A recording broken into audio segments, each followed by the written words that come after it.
Thank you, Marty. Our next speaker is Mark Mathis. Mark is a filmmaker, speaker, author, and consultant. We want to extend a special thank you to Marathon for sponsoring this presentation today. Mark Mathis has spent most of his career challenging widely accepted ideas that are simply untrue. Mathis's resume includes a decade as a TV news anchor and reporter, talk radio host, media trainer, founder of an energy education nonprofit, and a documentary film producer and director. In his film Spoiled, which many of you have seen, Mathis highlighted the public's ignorance of the central role oil plays in our lives.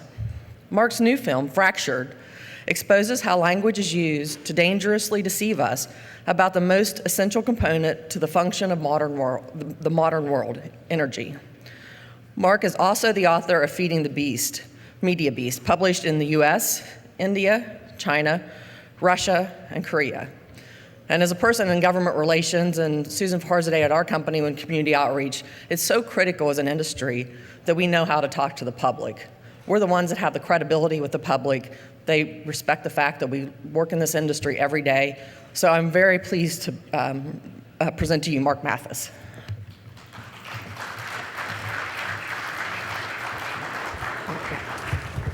Thank you. Thank you. Well, this is, I don't know, I had lost count, but probably, I don't know, 3, 4, 5, even 5 dozen different presentations to groups such as yours. I gave my first talk about energy and media and the importance of communicating and transferring ideas within your industry and then to the public back in 2003. And out of all the dozens of places that I have been, the groups that I have talked to, there has been a dominant issue every single conference I've been to. And that is the industry telling itself, we need to do a better job of communicating the vital importance of what we do to the public and through the news media and even within the industry itself. And I know there are many efforts. There are some, here in Ohio and most states around the country, people who are working very hard to achieve this goal. But this will always be a priority, an urgent priority for your industry because of the enormous number of people who want to end what you do. So I've been thinking and working and doing things on the issue of oil, gas, energy for about 13 years now. And there's been a progression to it. And I've got this latest project that I think, more than anything else that I have done and I've seen out there, it really answers the call to what needs to be done. Now, there are some smart people out there who are doing things, independent people like me, who are writing books. And I am an author myself, so there's nothing wrong with that. And you can get real in-depth knowledge with a book.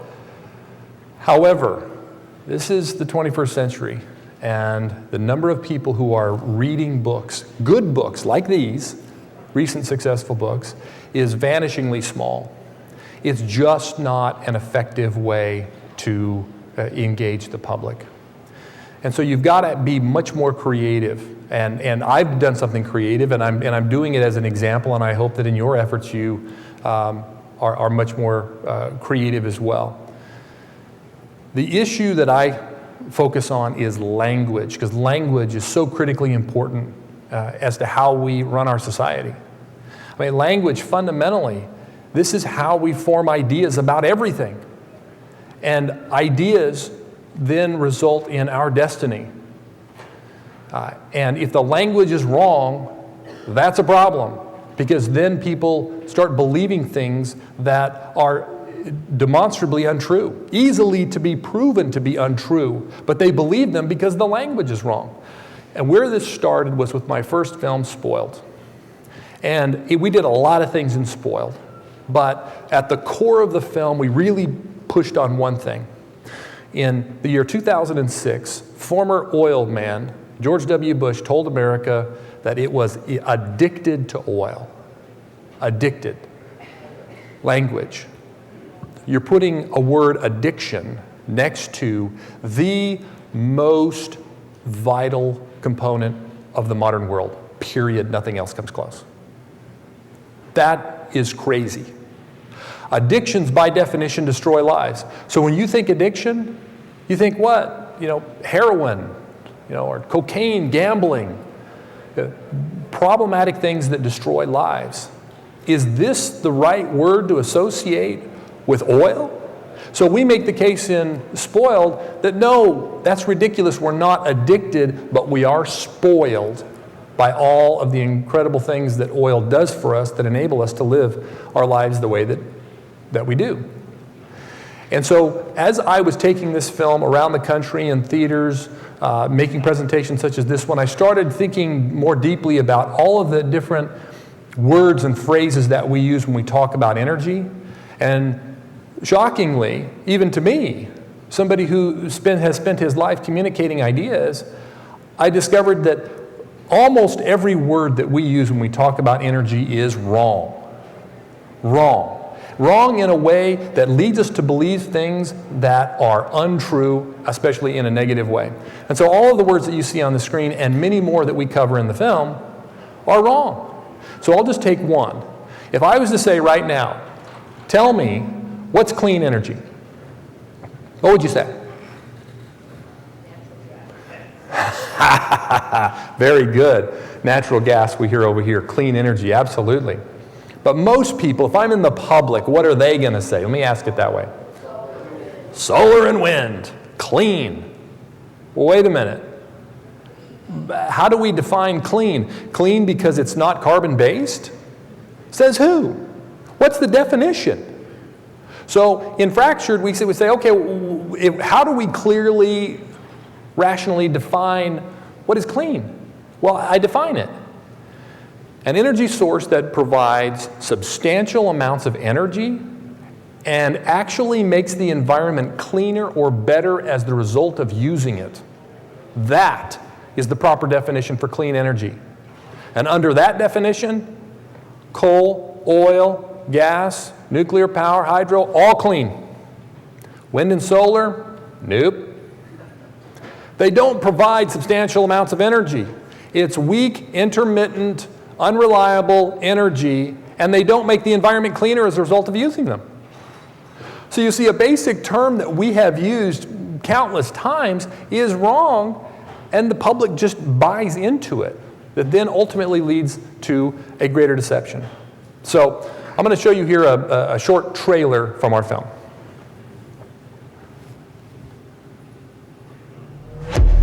Unexpected international agreement emerged from the G7 summit. World leaders have agreed that the world should end its reliance on fossil fuels by the end of the century. What are you talking about? How are we going to get off of the energy sources that supply everything? They want to keep us addicted! They want to keep us addicted! The way we talk about energy is fractured. We need to end the fossil fuel age and move into something better. The words we use aren't just misleading, they're outright deceptions, and it's no accident. You can stand with the oil companies or you can stand up for the American people. We have been told that energy consumption is bad. We're not looking at the opposite side of the equation. What if you didn't have that energy? What would your life be like then? Without hydrocarbon energy, most of us are desperately poor and just trying to survive. Not facing this reality is the ultimate form of denial. We're being lied to. We're being propagandized by language. Environmentalism, fracking, global warming, climate change, renewable energy, green energy, clean energy, big oil. We are awash in information, but we are drowning in lies. We no longer need the dead economy of the fossil fuel industry. Well, that's ridiculous. We have to do things, build things, make things.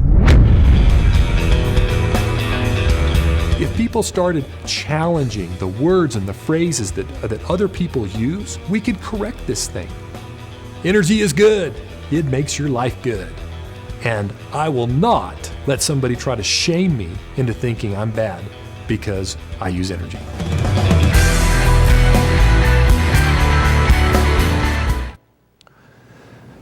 So you'll notice something about this trailer that you saw is not like Spoiled, in that we went around the country and interviewed some of the brightest minds on energy in the country and really the world.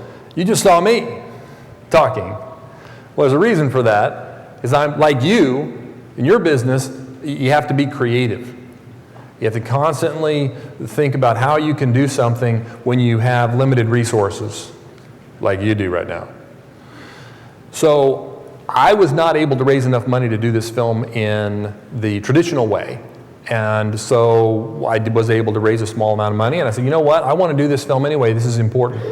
And I've been doing this a long time, talking, speaking, writing, making movies about energy, and I felt like I could tell this story myself. And so it's an interesting concept. We don't know that anybody's ever done it before, but we've had quite a few people who have seen preview copies of the film, and everybody seems to like it. So we think it works, and it works pretty well, but I just wanted to mention that.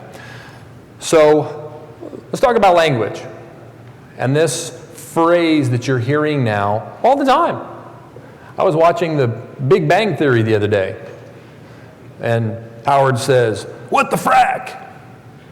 And I hear it in public. People have now associated the most important technological innovation of the last 20 years, when you combine it with horizontal drilling, the advancement of hydraulic fracturing, with the ultimate obscenity.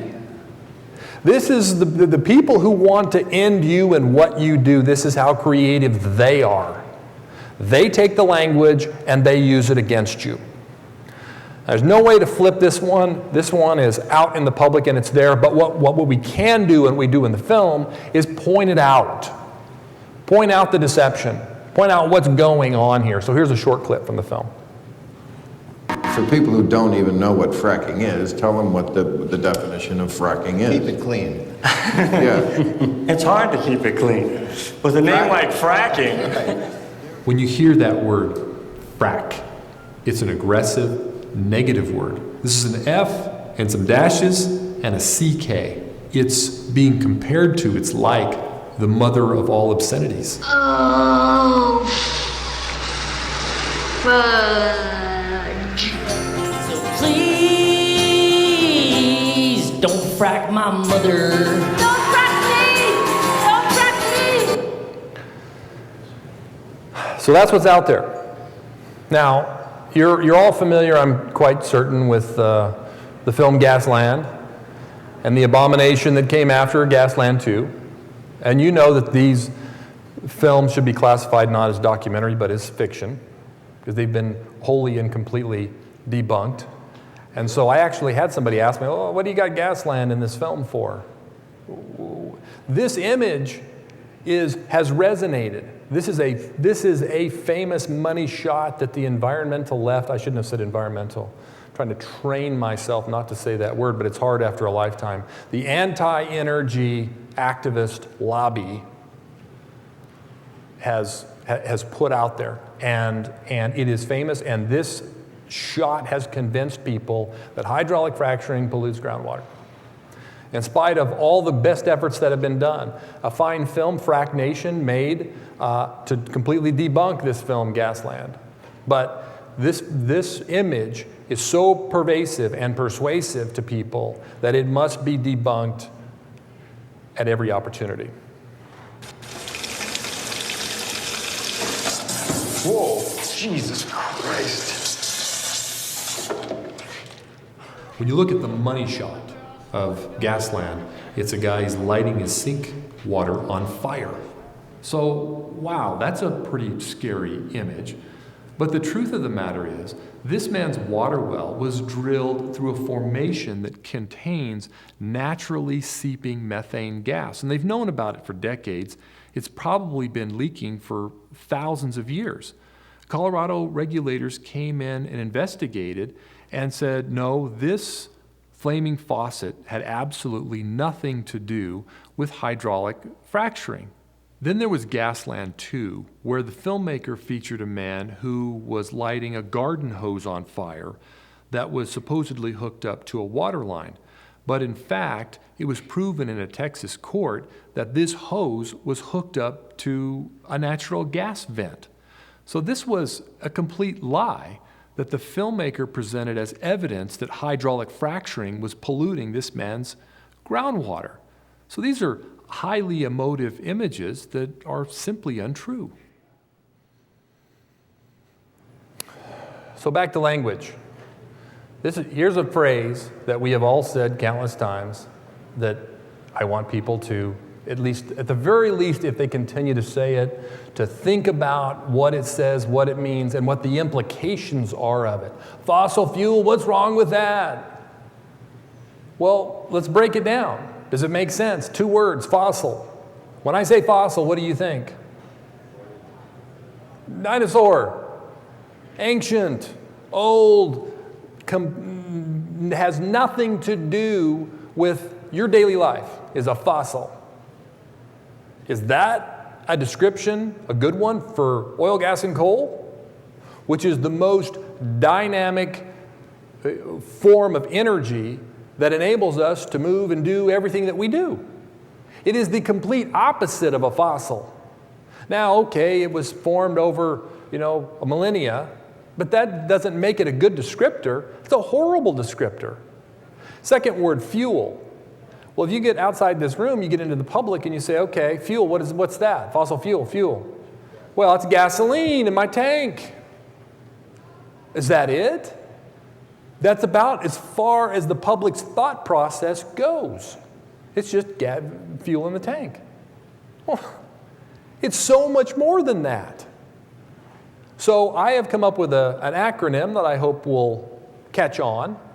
But at the very least, it challenges this concept of fossil fuel that is so wrong. And that acronym is TechMap: transportation, electricity, cooking, heating, manufacturing, agriculture, and products. If every 5th grader was taught, these are our TechMap resources: coal, oil, gas. And here's why we call them TechMap. Because it does all of these things in our life: transportation, electricity, cooking, heating, manufacturing, agriculture, and products. If they knew that in the 5th grade, and then later on in their life somebody said, well, we got to get off TechMap resources, the kid would say, what are you talking about? How are we going to get off of the energy sources that supply everything? You see, when somebody says, well, fossil fuel, you heard this dingling Neil Young say that in the trailer. Well, we need to get off fossil fuel and get moving to something better. Of course, this genius doesn't define what something is. Space aliens are going to come down and deliver us this energy source. But you say fossil fuel, we got to get off fossil fuel. I'm telling you, you know it. Go out there. And do we need to get off? Oh yeah, we got to get off fossil fuel. Oh yeah, we're going to get off fossil fuel. Yeah, we're going to do it wind and solar and electric cars, and that's what they say. Electric cars, where's that come from? The ignorance is staggering. But if you say TechMap, people will get that. What does TechMap mean? Come on, man. E, cooking, heating. First time you've ever heard it, and it's there. That's what we're trying to do here. Ideas that stick, you can remember, and then you can put out. That is what is effective when it comes to moving the needle. That's why I'm doing what I'm doing. That's what people who write books are trying to do. Move the needle. Educate people from the inside out, from the industry out to the general public. And the only way that you're going to do that is you've got to have concepts that'll stick and can be transferred. So, here's another basic idea of life, one that is astonishing that we do not. Apply this to energy. Everything in your life that you do you basically run through a balance sheet whether you think about it consciously or not, right? So let me look here, pros, cons, you know, I'm gonna have this big bowl of ice cream, you know, he's like, well, I don't care, I'm gonna have it, you know, or I'm not gonna have it, or I'm gonna buy a house, or I'm gonna buy a car, whatever you do. You think about positives and negatives, pros and cons, balance sheet, life. We don't do that when it comes to energy. We do one thing, we hone in, we've been taught to do this, on one thing, the negative side, or in a lot of cases, the perceived negative side of energy. So we focus on the tailpipe, not the car. The negative, and we don't consider the positive. Once again, this leads to a great deception among the public. You have to look at the positive side. What am I getting out of this? What society, the planet, what are we all getting out of the positive side? And how does that stack up to the negative side? And there is a negative side, but by the way, there's a negative side to every kind of energy production. Shell no! Shell no! We recently saw a protest in Seattle against Shell Oil, where they were moving an oil platform to the Arctic. And so we had hundreds of protesters show up in their kayaks and their canoes, and not realizing that those kayaks and canoes and their life jackets and most of their clothing is made of oil. The irony here is amazing. Isn't it? It's just, did you guys see this get passed around, by the way? Just like, you know, on the internet, through your social media and whatnot? This image got passed around a lot. It sticks. Images are powerful. So another phrase, all the above. You always hear the politicians say this one. They love this one. Makes them feel, look magnanimous, and they don't want to make anybody mad in any particular sector. They don't actually have to grudgingly say, oh yeah, oil, gas, coal, I guess we need that stuff. All the above. Is that a way to approach energy? All the above, yeah, we'll just do it all. If it makes energy, we'll just do it. Well, that doesn't make any sense. We should be looking at the balance sheet. Positives and negatives. So if there's low positives and high negatives, I am not in favor of that energy source. Therefore, wind, no. Bad, awful, stupid energy production. High negatives. Positives, pretty small. I feel the same way about ethanol. Ethanol has a little higher positives, but the negatives are, it's not worth it. Is bad. So, but the visually, the interesting thing about this concept, all of the above, when they say that, the images that are used and what is in people's heads is above the ground. When we run our lives and everything in it on not all the above, but all the below. You have to look at scale. What's the percentage of energy that we use in the United States? And when you look at wind and solar, it's only contributing a little over 2% of what we consume, a pretty tiny amount. So the big lie is we can move away from coal, oil, natural gas, and nuclear power, and we can exist just on this tiny amount of energy. Well, that would be like saying, okay, we have to move things on ships and trains and planes and tractor-trailer rigs. Okay, we're going to stop that, and everything's got to get moved in a smart car. And if it doesn't fit in a smart car, it doesn't get moved.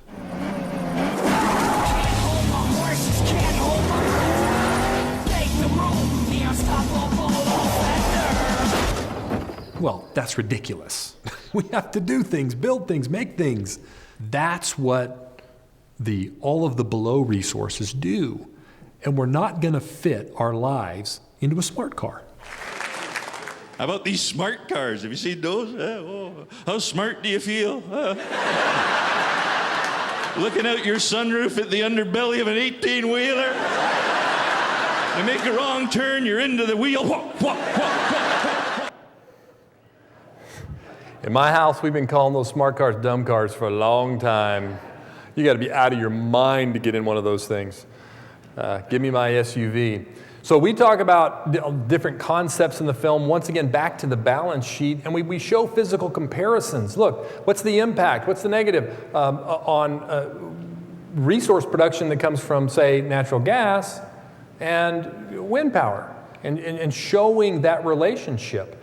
And it's important. I've had people ask, well, you know, why can't, this is a lot of industry folks like this. And this is the cool thing about doing what I do, is I'm not from the industry.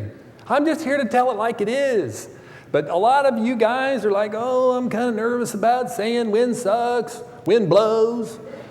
You know, I don't know if we should do, okay, don't do that. I'm doing it because I just got to call it straight up like I see it.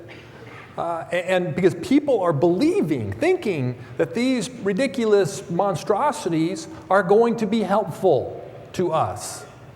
They see pictures or they drive by them. Hey, isn't that cool?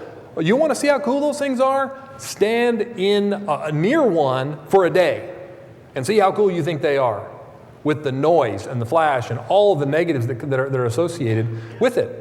But wind and natural gas, the comparison is pretty amazing. Just to give you a sense of scale, to replace one average natural gas well, which takes up about, say, 4 acres, would require 2,500 acres of wind power. So you're using up massive amounts of land, 2,500 acres, to give you the same amount of power that you can get in 4 acres. You would have to cover this nation in windmills in an attempt to try to replace the electricity that we generate from coal, natural gas, and nuclear power, and even that wouldn't get the job done. So language. This is the phrase that you hear all the time, every day. You can't get, I swear, you turn on the news on any given day and you cannot go through a newscast, or you cannot open the newspaper and not see climate change. It's a constant. We in the film talk about this idea of climate change and what I personally think about it based on a lot of years of study and analysis. And well, I'll set that aside for a different time to talk about that. But the words themselves, climate change, that's what everybody's flapping their gums about. Climate change. When you look at how we lead our lives and what's important to us, it's not climate change, it's climate control. That's what we use these baseload energy sources for. A big part of it, climate control. So that I can go from my home in New Mexico and get on a plane yesterday and fly to Chicago and then fly here and then get in a car and drive here and be in this comfortable, nice 70-degree room and have food brought in from all over the world and live the way we do. But this idea of climate control, we constantly do this, and this is how we use energy. We put ourselves in a bubble to protect ourselves from the elements, from nature. That's what we do. And what we're trying to achieve here, another concept in the film, stick in the head, is we look for constantly 70 degrees of separation from nature so that we are entirely comfortable. But I think we came from another planet, and the reason is because we don't like it here. I mean, why, if we're from here, if we belong on Earth, why aren't we comfortable on Earth at all? We need nice, smooth surfaces and right angles, and we need it to be cool and not too hot, just perfect. And it's kind of a dark side of energy. It's made us weak and vulnerable. We don't know what it would be like not to have it. The people in here, they've been inside from the start. They haven't had to survive. And they just don't get it. They can't.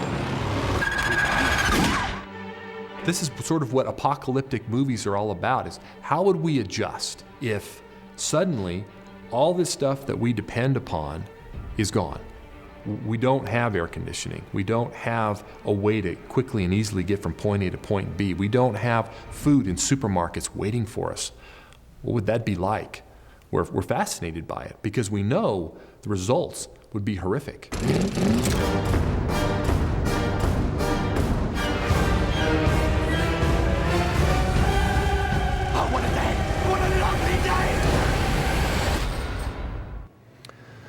got an interesting piece that I didn't have time to show you today on this issue of Mother Nature, which is a crack up. Whoever came up with Mother Nature? I mean, mother? What do you say, mother? You know, comforting, caring. Mother, it's like the most positively charged word in the English language is mother. And you associate that with nature? Nature is a wicked witch who wants you dead. And we use energy to protect ourselves against her. So we get into some other concepts in the film besides language, because this stuff I just think is so important. The public, most of the people in the industry, I would say, a significant percentage of people in the oil and gas industry aren't even familiar with what I'm going to talk about now, and the public certainly is not. But when we talk about this unholy alliance, this unethical collaboration that goes on between people who work in the EPA and other federal agencies, and how they collaborate with their friends in Big Green, the anti-oil, gas, coal, nuclear activist groups. They're all in it together. And so we talk about this concept of sue and settle and this collaboration, and how the anti-energy racket effectively passes regulation in this country that does not go through Congress. Let's say the EPA fails to meet a deadline. People within the EPA notify people in Big Green groups, hey, sue us on this issue.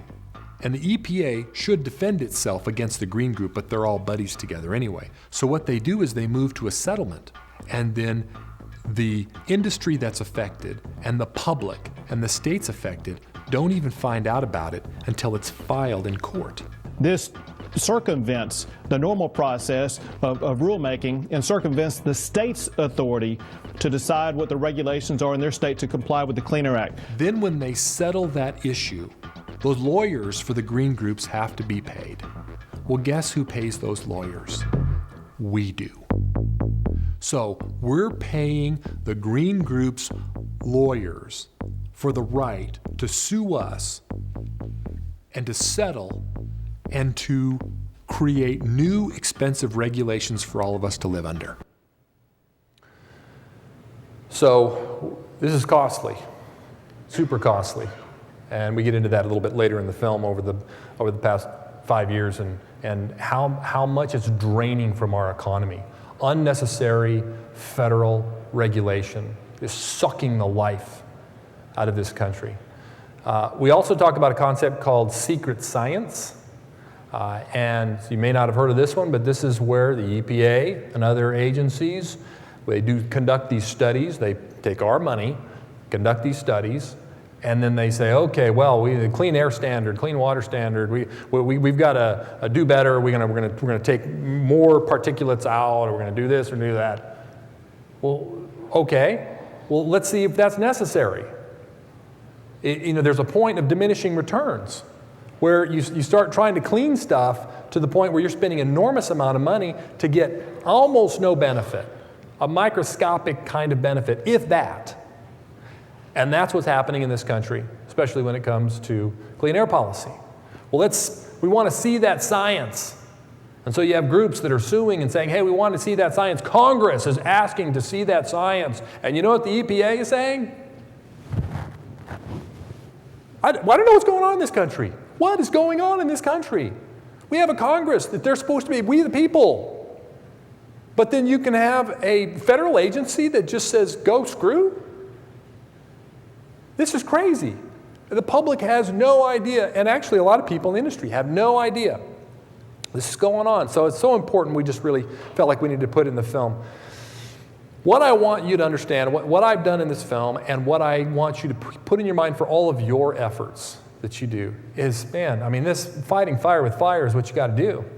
And for a long time now, most of what the industry has done for itself, not all, like I said, there's some good efforts going on here in Ohio and other states, but most of what's happening is you're fighting fire with text, with words that are on text, in books, on pages, and they're the wrong words. This is not effective.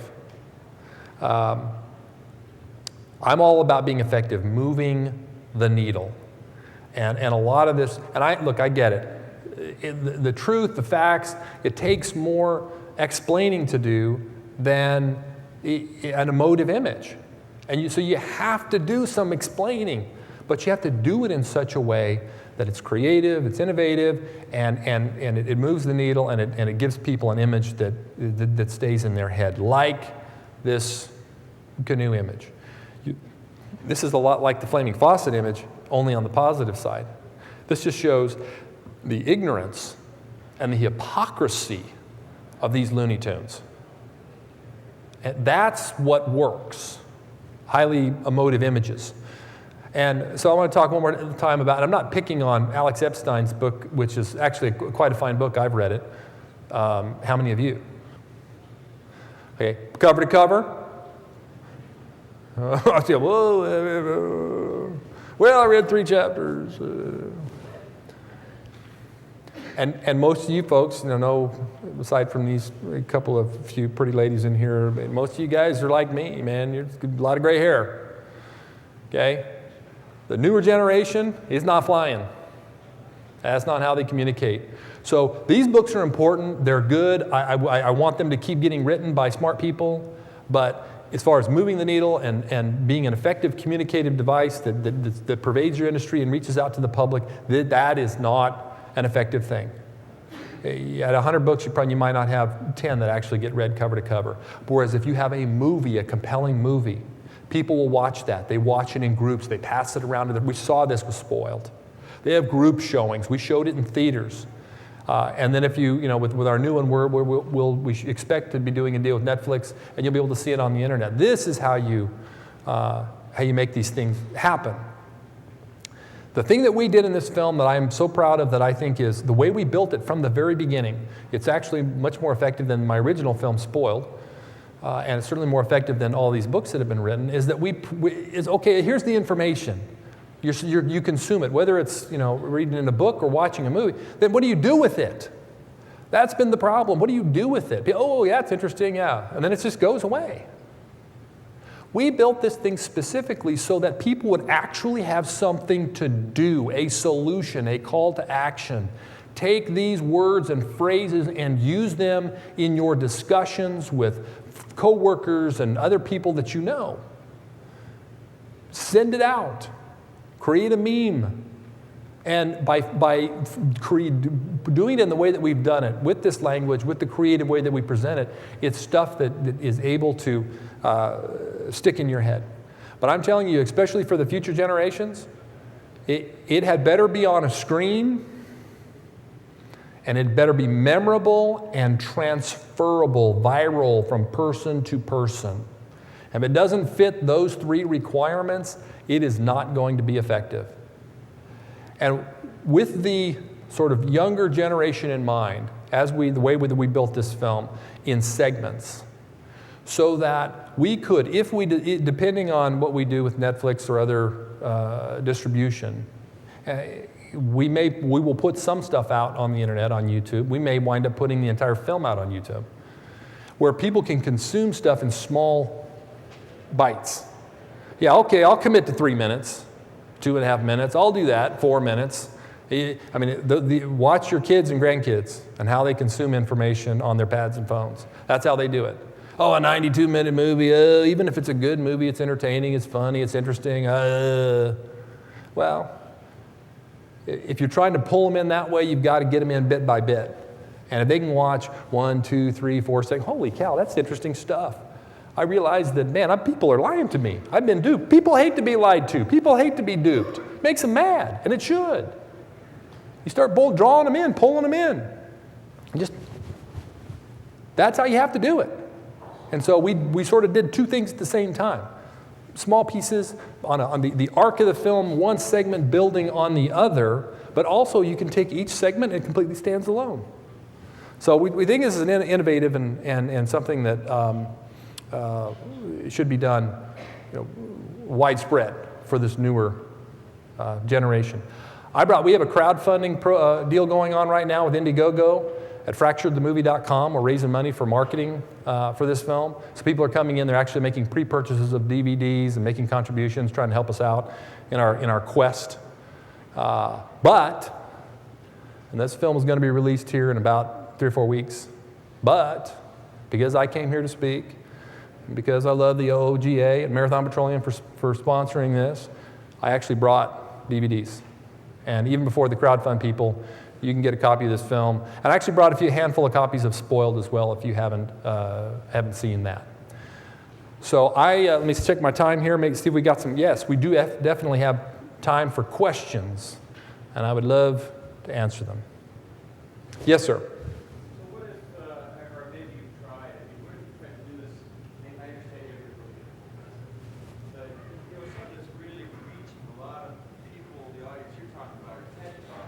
Or what? TED Talk. Yes. Can you get Kelly Stoffel to agree to have you as one of the participants? All right. So I'm going to repeat the question. He's asking me about TED Talk. Okay. There's all these different ways and forms of communicating with the public, and I've had actually people ask me that. One of the issues, and I'm going to try that. The thing with these films, these small independent films, you're a guy like me. It is all-consuming, and there's only so many hours in the day and so many things that you can knock down. But that is on my list to do that. One of the things about TED Talks, though, if you understand the ideological position of what they do on TED Talks, if it's not self-help and you present something that is ideologically opposed to what they think and do, it's worth a shot. It's kind of like when we Spoiled, when we went out to all the film festivals, knowing they were going to go, what? Yeah, we did it anyway just to check. And of course, they rejected us. But good idea. Okay, other people, questions? Questions. Come on, man. Did you get TechMap down, by the way? You got it? All right, so tell me.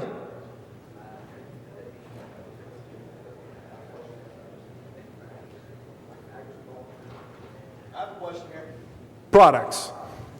Question. Where are your videos? Oh, DVDs are in the back corner of the room. We sell them for $20 if you want. You're so impressed. Whoa, this guy's cool. I'm going to buy 3.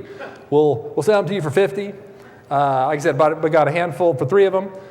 So we would check credit card, cash. We'll do all that. Thank you for that. And I didn't plant that question. We got another one. What makes you so passionate about this issue? We covered that in the film, and I don't think we actually covered it well enough. You got 90 minutes, and it's like, you're trying to squish everything in. I wish I had a good answer. I wrote this book, Feeding the Media Beast. I had the Independent Petroleum Association of New Mexico came to me and said, hey, we suck at this media thing. Can you help us? And so anytime that I, as a media consultant, go in and talk to groups, and I have to learn about what it is that they do. And I've consulted with all across the board. And so as I started learning about this oil and gas stuff, and then energy in general, I became fascinated. I'm a little bit of an obsessive, eccentric type person. And my wife, you could have a long conversation with her. It's just not healthy for an individual, but it's good for trying to make good stuff happen. I wish I've just been that way all my life. I'm a tall guy and probably should weigh 20 pounds less. And I started running one time for my health, and I wound up running marathons. And it's like, it's the stupidest thing you can do, go out and run like that. And I did that for 10 years. I'm just an obsessive person. But it's also connected to this. There's other films, many other films that I want to make if I can raise the money for it, but it's just, I hate it when people are just right in front of your face lying to you. And I just want to shake people. How can you not see this? How come you haven't thought this through? Give me 2 minutes on any of these things and I can say, well, let me just walk you through it. And why it is that you're believing stuff that you can be disproved in like a minute. It's weird. I don't get it. But most people, for some reason, their brains don't work like mine does. Other questions? By the way, Mr. TechMap, come by the table. I got a free movie for you. Transportation, electricity, cooking, heating, manufacturing, agriculture, and products. It doesn't look like we have any more questions. I will be in the back of the room. I can sign your DVD when you buy it. Thanks to the OOGA and Marathon Petroleum for bringing me in to do this. Thank you very much.